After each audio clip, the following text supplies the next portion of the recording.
welcome back to AJOKE'S vlog. My name is Àjókè. So to 48 subscribers in 1 week. Thank you so much, guys. Thank you so much for sticking by me on this vlogging journey. 1 week and 48 subscribers. Thank you to everyone that subscribed. Thank you to everyone that keep commenting, that keep viewing, liking and sharing. To everyone that went out of their way to post the link to the vlog on their status on Facebook. Thank you, thank you, thank you. Without you guys, I will not be here. So today we just want to have a sincere talk, like no boundaries, no lies, no pretense, and I'll just bear it all about working while studying. I mean, a lot of people will probably be on Google checking out YouTube videos about working while studying or studying while working as an African or as a foreigner planning on coming to China. So I will probably be using myself as an example. I came to China 2018 October. 4th October I landed in China, Beijing, Peking Airport, Beijing. And before I came to China, I was working in Nigeria. I lost my job. I keep doing stuffs and trying to just find my way around a lot of things. So this man came back from China. He's a friend of the family, and he hooked up with my dad. I was like, "Oh, uncle, how are you? Hope you're fine. How are the kids?" And blah blah blah. "Oh, how is your daughter?" So she's a graduate now. She graduated from the university. She studied English and literary studies, and he went along like, "Wow, oh, if she goes to China, she will find a job, she will have money, she will do this, she will do that, 10,000 RMB, 12,000 RMB, 15,000 RMB, the least, did this." It just went out like all that. And my father, like a very good father that cared about me and wants to give me an opportunity to get better in life, came, invested his money in the whole process, encouraging me. He was just there every bit of the process, from authentication. My father was just there in the whole process along with me. And I came to China. I got to school. I paid my tuition, started my Chinese language classes, and now the struggle begins. Okay, for the first 6 months I was in China, I could not get the job. I remember talking to a sister, Eniola. She told me, "Oh, make an introduction video, arrange your CV." I did all that. She added me to job groups. I started sending out my videos and my CV and everything. I kept on doing that, and it was like, "Oh, sorry, you're a Nigerian. Oh, sorry, you're black. Oh, we are looking for white." And they were not really considering my qualification. It was first the color, the skin color, and second the nationality. So if you're coming to China to come and hustle while studying as a black, you need to bear in your mind, like, you will not get all yes. There are some people that are color conscious, and it's because of their business, because some parents really prefers a white teacher. They feel a white teacher is better than a black teacher, while some do not mind if you are white, yellow, black, or anything. So if you're coming to China, first thing you have to prepare your mind. Nobody told me this, is that the number of no's you will get will be more than the number of consideration or yes you will get. So I think during the 2019 Spring Festival, I had nowhere to go. God bless Annie. She gave me accommodation in studio. I went to her. I was staying with her and Auntie Ruth, Mommy Tolu, and they took very, very good care of me. My first job experience was standing in for Annie. She had something to do, so I had to stand in for her, and I made some money. I had an experience of what it feels like to teach Chinese kids, because it is not the way we've been teaching African kids. That's the way you have to teach a Chinese kid. Maybe one of these days I would make a vlog on what a demo class would be like if I have an opportunity of being in a regular class, because for now I'm out of regular classes. So I moved on after that. It gave me a lot of confidence, like, okay, now I know what it feels like. I kept on sending out the CV. I went back to school. During summer vacation, I was just doing part-time jobs, like maybe, oh, we need a teacher for 1 hour, we need a teacher for 30 minutes, we need a teacher for 40 hours. That was basically what I was doing.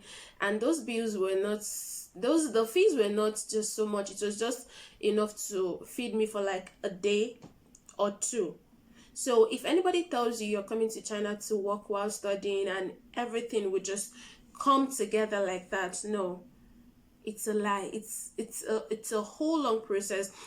While some people get it right in 6 months because they have help, some people would take a year, some people would take 18 months, some people would take 2 years.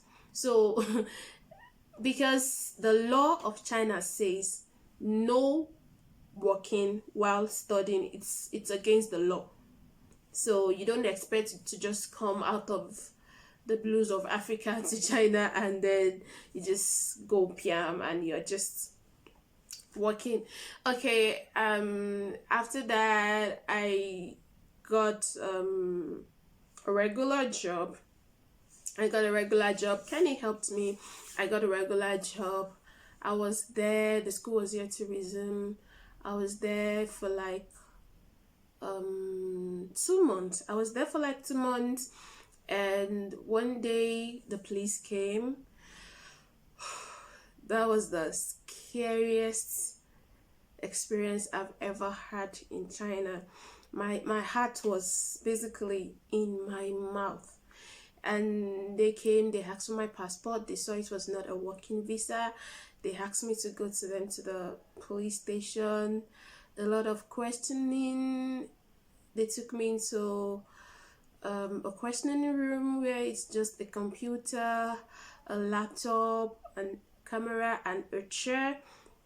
But God being so faithful, I just got off. somehow.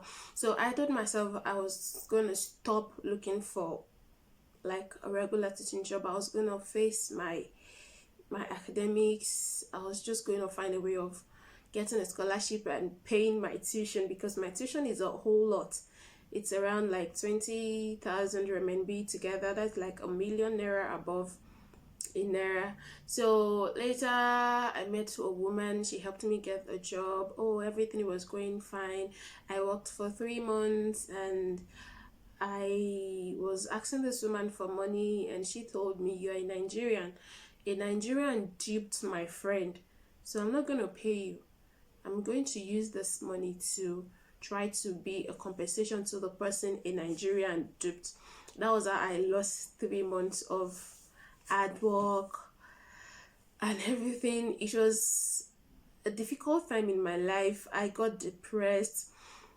I felt let down. I felt I had nobody to talk to. Nobody would understand. People would feel maybe I'm grateful and I'm ungrateful rather, and a lot of emotions going on in my head.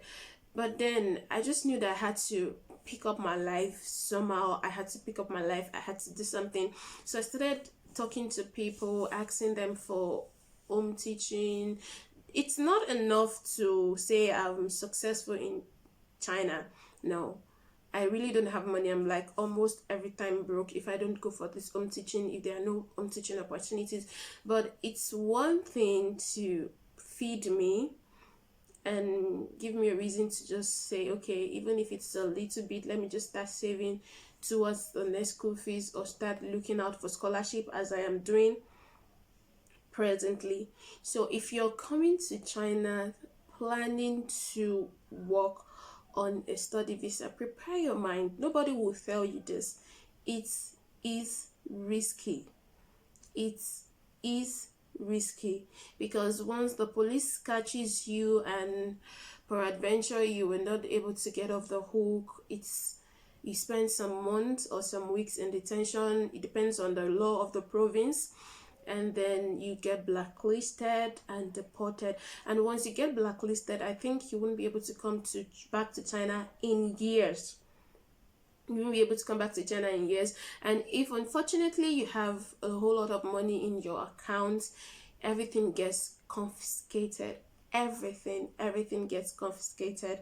So you have to just prepare your mind. You have to prepare your mind, because I know this video will not change a lot of people's mind. This video will not change your mind. The agents will tell you, oh, we'll help you get a job, we'll do this and do that and do that for you. Yeah, they might get you a job, but they will not give you the guarantee of safety of anything. So you have to how do I say, you have to think on the go. You have to watch out for every sign of danger. You have to just look out, know the faces around you, notice if anybody's trailing you, notice a new face, notice who is looking at you, notice who is taking pictures. It's just like you have to be on the edge. You have to be on the edge. So, and if you plan on hustling in China, I would say that you can just think of other things like home teaching, other things like drop shipping, personal shopping. Yeah, I tried drop shipping, and I ended up making a whole lot of mistake. It was just all losses for me. I sent a whole lot of stuff.